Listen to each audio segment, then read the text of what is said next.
The UX 360 Research Summit Europe 2026 is back for its sixth edition in Berlin on the 23rd and 24th of June. UX 360 Europe is one of Europe's leading events dedicated to advancing UX research as a strategic and business driving function. The summit brings together global speakers, practical case study, and actionable frameworks focused on the full research journey, from planning and execution to stakeholder alignment and business impact. Attendees can expect sessions on cutting-edge strategy, real-world return on investment, and the evolving role of research in today's organization. I will be there as well, and if you work in UX research, design, or product, this is truly one of the unmissable UXR events in Europe. And as a listener of the UX Research Club podcast, you get 15% off on your ticket with the code UXRC15, UXRC15. All the information will be in the note of this podcast.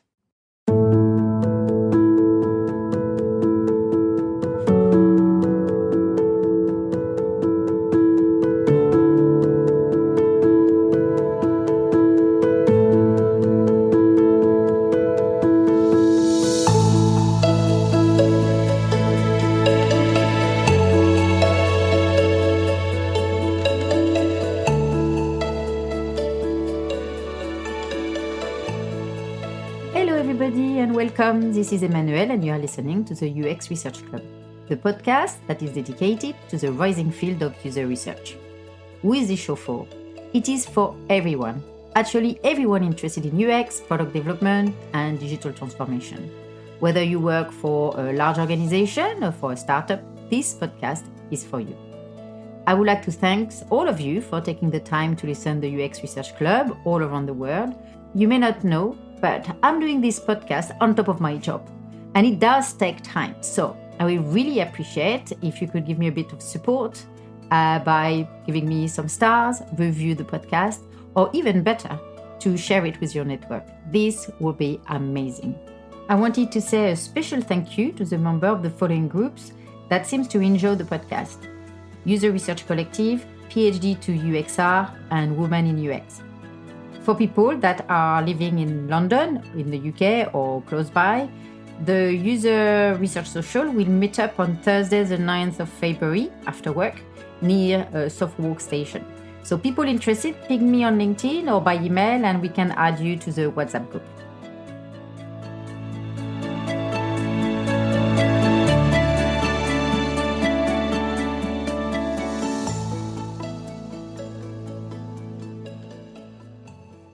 In today's episode, I will be talking about the role of the UX researcher. As many people ask me to define what is the role of a UX researcher and what it involves, it is important for cross-functional team, meaning designer, product owner, scrum masters, product managers, content designers, developers, engineers, testers, etc., to understand a role, and also it is important for people that want to transition to UX research to really understand what to expect. You will see me saying that my role as a UX researcher sometimes, even if now I'm managing UX research team and heading a UX research capability, I still call myself a UX researcher. It is in my DNA. So, in today's episode, I will explain what is the role of UX researchers. This can't be done in one sentence as it involves so many tasks, skill sets, and responsibilities. Also, the task will change over time in the career of the UX researcher. The skill set will grow over time to reach mastery, and the responsibility will also depend on the size of the organization and the number of researchers that actually work in the product team. One thing I wanted to start with is that I'm so happy to see the growing field of user research. Over the last almost 2 decades, I sound a bit old when I say that, but it is true. I've been in the industry for quite a while, influencing or trying to influence the discipline and improving and adapting to the technological evolution. Research in user experience had grown so much. I remember in 2010, when I was lucky enough to be invited to the office of a recruitment agency for an interview, Meaning lucky enough because I always insisted that I was 100% researcher and 0% designer. A recruiter used to say to me that I will never find a job if I was not designing. I proved them wrong, actually, as I managed my career so far without doing any design. I do think that UX research and UX design are two different disciplines. This is not an account design, actually. Over time, of course, I learned to design, to create wireframes and prototype, and I can also code basic stuff too. But it is not my role to design. And I don't think the designer I work with would have been very pleased to see me overlapping their domain of expertise. To be honest, we, as a UX researcher, don't have the time to design. We have so much to do. As researchers know very well, the role of the UX researcher is full on, and we do not have much breathing space. By the way, next week I will do an episode on the importance to look after the wellness of your researcher. I did a talk about the wellness of a UX researcher last November at the UX Crunch event in London, so I will convert it into an episode. So, this episode will cover and present a list of the most important task, responsibility, and skill set that the UX researcher need to do in their role. So, let's start with this long list. 1. Research methods. This is the primary and the most important skill set, the research method. Whether you are quant, qual, or mixed methods, your research method skills are essential for you to be able to perform your role. Some UX researchers will have expertise in a specific research method, while others will be comfortable using all of them. Be able to use the method with expertise to collect, analyze, and extract findings. 2. Understand what the stakeholders' needs are. What do I mean by needs? What do they want to achieve? What do they try to solve? Which question do they want some answers? By the way, it is not always clear to the stakeholders, and it is our role to help them to clarify why they require some research. It generally takes several meetings to grasp all the information. We do not want to be a tick-the-box exercise. Therefore, the pre-research meetings are key to also explain how we can best support them and how the outcome of the research can help them to make the best decision. We do not want to waste anyone's time or money. 3. Research plan preparation. Planning the research and preparing a research plan is an important part of the researcher role. This can only be done once the stakeholders have answered all the questions related to the objectives, which question they want to ask, which phases is the product, etc. The research plan will include the following: the objective, the research question, which research methods will be used, who will be the participants, and how they are going to recruit them, as well as the timeline and what is out of scope. 4. Conducting desk research. At the beginning of every project, I would recommend that we always have to conduct some kind of desk research. This involves understanding the product, who are the user, the competitors, looking for previous research that have been done internally, reading previous report, looking at similar products, getting the analytics, marketing survey, etc. The desk research enables to get some context, but also not to replicate what was already done in the past. 5. Preparing the research.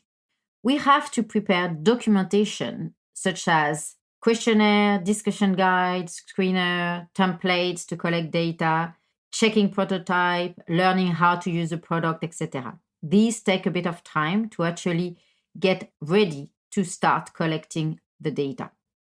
6. Recruiting participant or managing the recruitment agency. Not every research capability have the luxury to have a research shops to manage the participant recruitment. Even if you have a research shop, the researcher still needs to tell their colleague which type of participant they need for their research and when they need them, and work in a close relationship with them.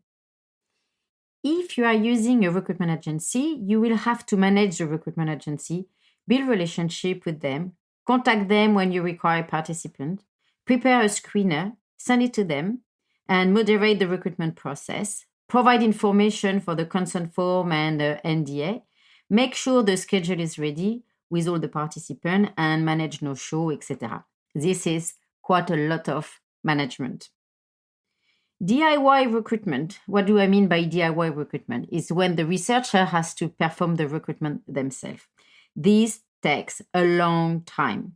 Contacting internal people, product team, marketing, sales, etc.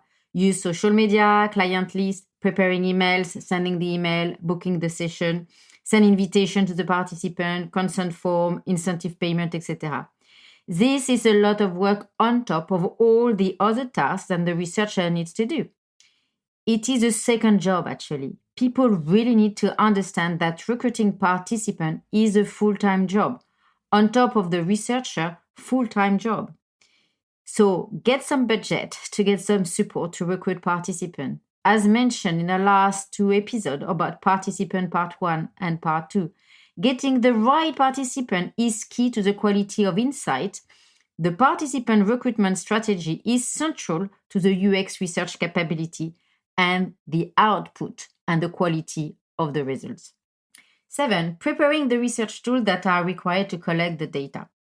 Whether you use a quantitative or qualitative research method, you will have a different tool set than you'll be using to collect your data.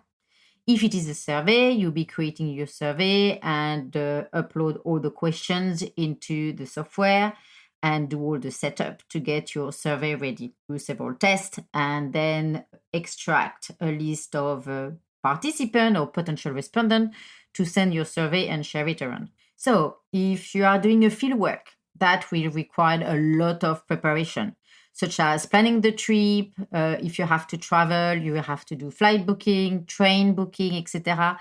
You will have to decide which computer you will be taking with you and all the equipment if it's required for the data collection. You will have to play with a prototype before a session or learn how to use the product. For example, we were doing a testing and an adaptation of Jupyter Lab. Then actually we were testing with the users. So we had to learn the basics to be able to understand what the user will be doing. Sometimes it could be a bit challenging to learn how to use complex product. We can't just turn up to a session without preparation. Going back to prototypes, oh my God, this is directly addressed to designer. If we've got any designer listening to me now, just provide your prototype well in advance. The researcher will need to prepare the discussion guide and also to get familiar with the prototype. You have to do a walkthrough with them and explain how your prototype is working. Don't expect that the researcher will know in advance how to use it. And they also have to be highly familiar to actually use it with the participant. So please, please, please send it well in advance. I don't know how many times this happened to me, but I sometimes receive the prototype the night before or even in the morning of the session. That was absolutely crazy. Are you expecting us to prepare the discussion guide and get familiar with the prototype without any time? You know, we are not like Madame Irma and learning it from a crystal ball. So we need more than 2 minutes to learn how to use it and also to prepare and integrate all the information into the discussion guide. So please make sure, you provide your prototype well in advance. That will reduce so much stress for the user researcher. 8, collecting the data. So whether you use quantitative or qualitative research method, it will be a bit different. But if you do quant, let's say a survey, for example, it will be relatively easy because the software will be collecting the data for you. You just have to wait to get enough respondents. Whereas if you are doing qualitative research, it is much more time-consuming and this involves several tasks. So the researcher will have to run the session with the participant, being the moderator, asking the question, interacting with the participant, and at the same time try to stay on track with the discussion guide. Bringing back the participant on topic if they start being carried away and exploring something else. This is exhausting, especially when it is face-to-face. I find it is much more tiring when you're doing session face-to-face than remotely. Remotely is a bit less tiring, but it is still asking you a lot of energy. A few years ago as well, I was doing a back-to-back session in a lab, and actually it was from 8 a.m. until 6 p.m., which was far too much. My God, that was exhausting. I will recommend no more than 6 sessions in one day, and that is a lot already. 9. Analyzing the data. If it is quantitative, it will take a few days and you will run the analysis and some statistics and of the data. But if you are doing qualitative research, okay, it will take much more time. It is really much more time consuming to do qualitative analysis.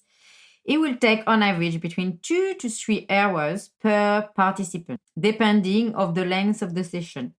It is important that the researcher also take a break. They can't do like back-to-back analysis in one day. It's far too much. So what do we mean by analyzing the data, qualitative data? This means replaying the video, recording what is going on into the video. We can put some transcript, some quotes into a spreadsheet, for example, if we're using an Excel to call all the data. We also need to look at all the notes which we're taking through the session. You may have the note taker who were observing the session, or you may have people in an observation room who are taking some notes as well. Try to group everything and start doing a secondary, the full analysis. So you start putting everything in your spreadsheet, for example. And then once you've got that from all the participants, you need to go across all the participants. So you do a second analysis across all the participants. This is really time consuming and it will require between 1 or 2 weeks, depending of how much information you want to capture. It requires a lot of attention and energy. Only then the insight and finding can be extracted.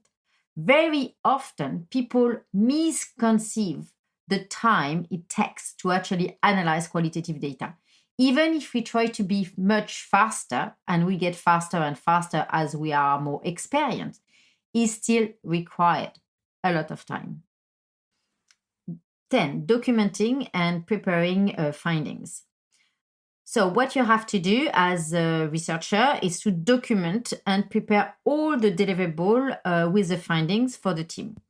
It could be a doc, it could be a presentation. This also takes some time, and it is good actually, which I keep saying then, to have some templates to save time in terms of preparing the documentation. 11. Meetings. Attending project meetings, stand-ups, and etc. We all know that we have too many meetings, but it is also part of the researcher role to attend all those meetings. 12. Data management.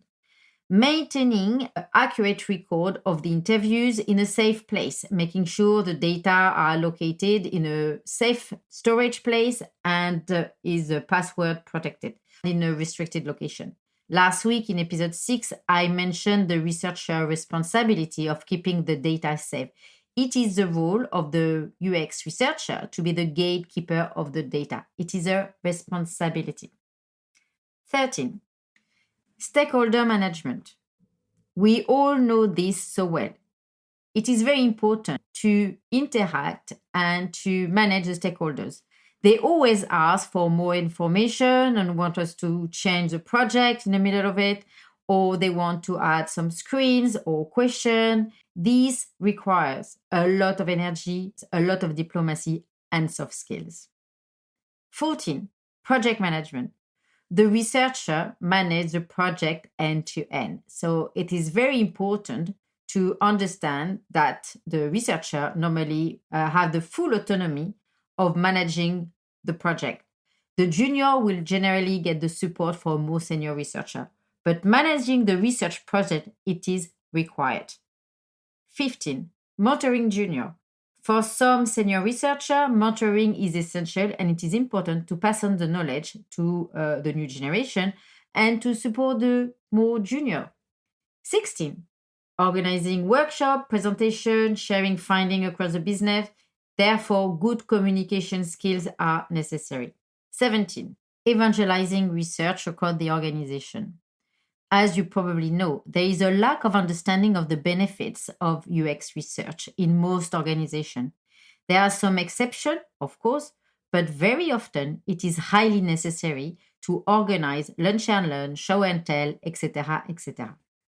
18. Keep record of your KPI, key performance indicator, that you have developed for the UX research team. So, for example, score, number of server and medium issue you have identified, all the session, what is working well, etc., etc. So you need to decide with your management which type of KPI from the research will be valuable for the business and keep record of them and just regularly prepare a report to share with your stakeholders.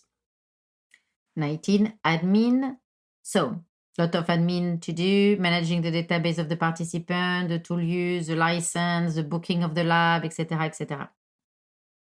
20, recruitment of the UX researcher. When you are growing a team, when you need to replace people who just left, you need to actually spend time doing CV screening, interviews with new candidates. This is also time consuming, trust me. 21, prepare the roadmap. This, of course, is more for lead, principal, and management level. But this involves having an overview of all the requirements across all the different pillars in the business. 22, people management. I will do next season an episode dedicated to UX research manager and this career path and the skill set which are required, etc., etc. So I will keep you posted. 23, prioritization. As very often, we have a high demand of research and it is important to prioritize based on the requirement, the objective, the alignment with the business, as well as the availability of a researcher with the right skill set. This also takes quite a lot of time and a lot of diplomacy. I will also do an episode about prioritization next season. 24, lab management. If you have a lab, sometimes the researcher also need to manage the lab, check if the equipment is working, etc., etc. 25, neutrality. Being neutral in our approach is essential. We have to provide reliable and valid results that will inform stakeholders as well as designers of what is the reality, with a breadth of evidences that will help them to improve their product and to make the right decision. So being neutral is a key part of the role of the UX researcher. There are some very important skills that we are looking for the role of a UX researcher. Here are the following: knowledge in research methods, attention to details, neutrality, critical thinking, communication, which can be written and oral and a presenting communication, planning and scheduling, organization skills, a lot of empathy, and a lot of resilience. Of course, all the skills and tasks required for the role of a UX researcher will also depend on the level of expertise and seniority that the researcher has in the organization. Here, a quick list of the different level and the number of years of experience in the industry. So the junior UX researcher will be up till 2 years experience. So they start and from entry level all the way to 2 years. Generally, they get promoted to the next level within 2 years. The mid-weight is between 2 to 5 years experience in the industry. The senior UX researcher will be between 5 to 7 years experience in the industry. The lead principal, it's a plus 7-year experience in the industry. And then above 7 years, generally the management level started at 7 years, but there will be different levels. So it could start maybe a bit earlier. It really depends on the organization. But in terms of the management role and leadership role, very often, a lead principal researcher will start by doing mentoring and start having some junior reporting to them. So that starts to help them to start doing management. Generally, the principal or the lead researcher will have a hybrid role. But it really depends on the organization. Being a manager is not for everyone, and some people prefer staying individual contributor, just a researcher, and excel in their skill set, while others really like looking after more junior researcher and managing a team. Very often, people end up as a research manager without really wanting to manage people or understanding fully the role and the responsibility of a UX research manager at every level. They get the promotion from the salary increase, which is not the right reason, in my opinion. Being a manager requires different skill sets, such as soft skill, taking responsibility for the team and the outcome, managing issue and people management, etc. I will do next season, like I said earlier, an episode on managing UX researcher and the role as a UX research manager.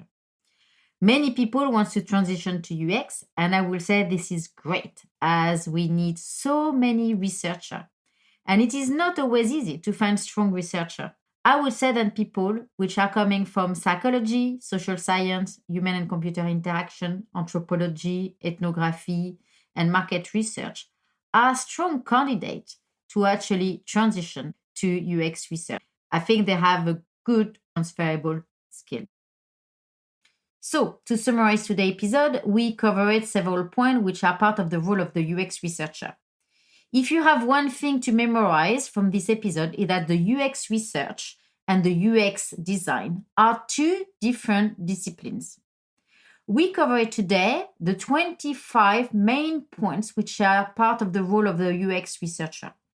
And they will have to have knowledge and skill set of the following: research method, understanding the stakeholder needs, preparing the research plan, conducting desk research, preparing the research, recruiting the participant or managing the recruitment agency, preparing the research tools, collecting the data, analyzing the data, documenting and preparing deliverable and findings, going to meetings, data management, stakeholder management, project management, mentoring juniors, organizing workshop presentation and sharing findings, evangelizing research, keep record of the KPI, doing all the admins, recruiting UX researcher, preparing and supporting the roadmap, people management for manager, prioritization, lab management, and without forgetting, staying neutral.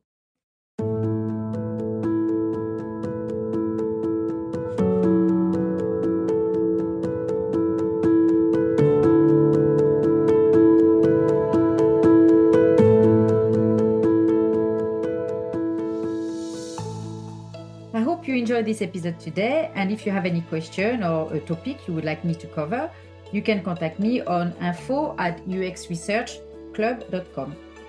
You can also find a lot of information about user research by reading my book, Practical User Research, which covers how to integrate user research into your product development. Detail will be in the description of this podcast. And finally, if you want to support the UX Research Club, please share it with your network on social media, or please write a review or give me some stars. I'll see you next week for a new episode, and thank you for listening, and goodbye.